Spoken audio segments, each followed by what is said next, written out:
So this is a buried root crown, the most prolific killer in the urban environment. Today we're going to show you how to do a root crown excavation yourself. We were called out on this consultation based on secondary opportunistic organisms causing decline, and so we knew there was some stress down below. The first thing you want to do is be mindful to only use hose and hand. You're going to do this root crown excavation with water, not an air spade, because an air spade runs the risk of blowing the bark right off a young tree.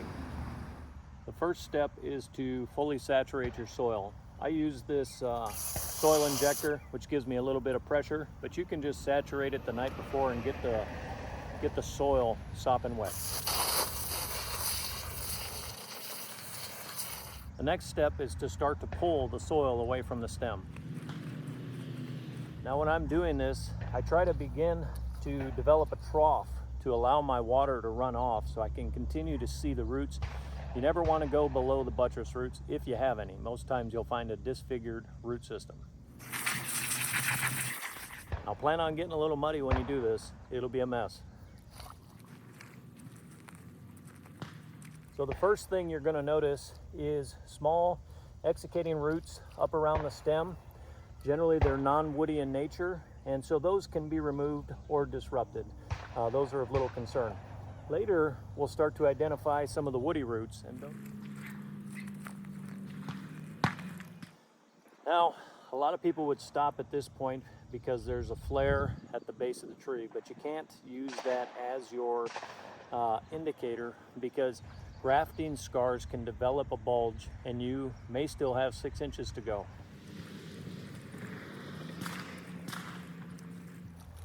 As we get into this, you can see small circling roots that are developing around the stem. The very small ones you want to just break easily with your hand and remove them. So we're starting to get close where we want to be. We have some small adventitious roots developing from the area of the root crown. This is the tree's attempt to extricate moisture from the area, creating a good respiration environment.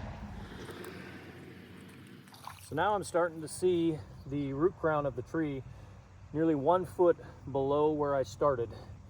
Don't worry about this little trench you develop.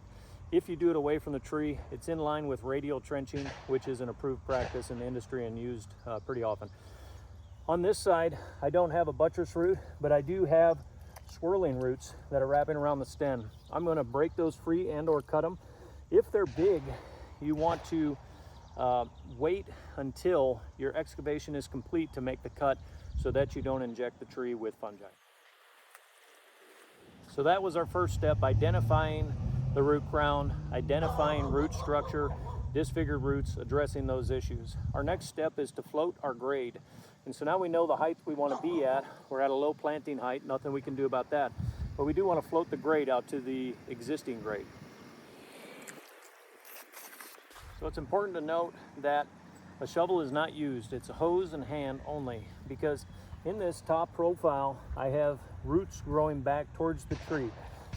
What's going on is this is stifling the gas exchange that's needed for respiration. The tree is developing these extricating roots that are coming back to dry out the soil and create pore space. With pore space, there's air and it can complete some gas exchange. It's trying to minimize the stress.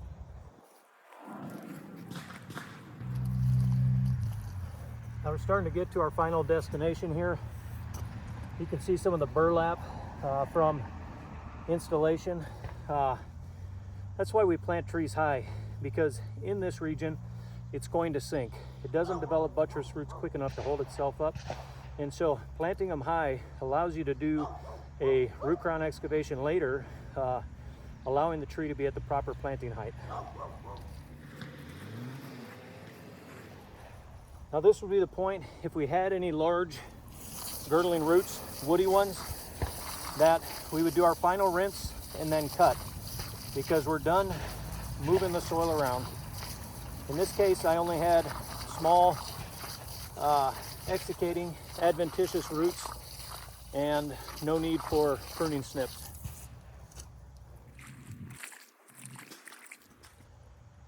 So now I'm going to bring in my mulch I'm going to leave these roots exposed. It's important to note that we mulch out away from the tree and we leave this exposed to allow for evapotranspiration. These will dry out on their own. Remember, they're only response roots. Now when it comes to mulch, you want to use something organic, obviously. I prefer something that's shredded.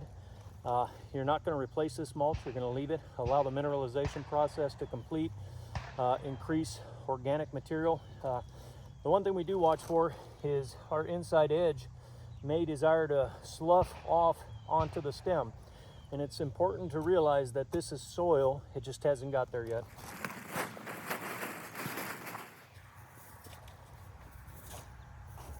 Okay, now that our mulch is in, we're going to water the mulch in. You may say, oh, the grass will grow through. Once you get this watered in, it'll sun starve the grass and kill it. Your mulch ring should look like a big donut around the tree.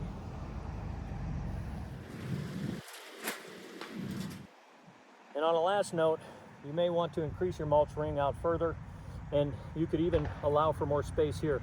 Right now on a very small caliper tree, I'm about a foot away from the tree, maybe a touch more, and I lightly float the grade up to about a 4-inch mulch well. And that's it. This tree has a chance to make it in the urban environment, get established, reach maturity because we did this. Absent of this, we were buried all the way up to here. The tree had no chance. At the 10-year mark, it would have been dead or fully declining. And so it's important for us to key in on these little changes we can make ourselves. A small weekend project. Yours won't be so muddy if you do the watering the day before, and what we'll have is a future, and that's what we're all looking for.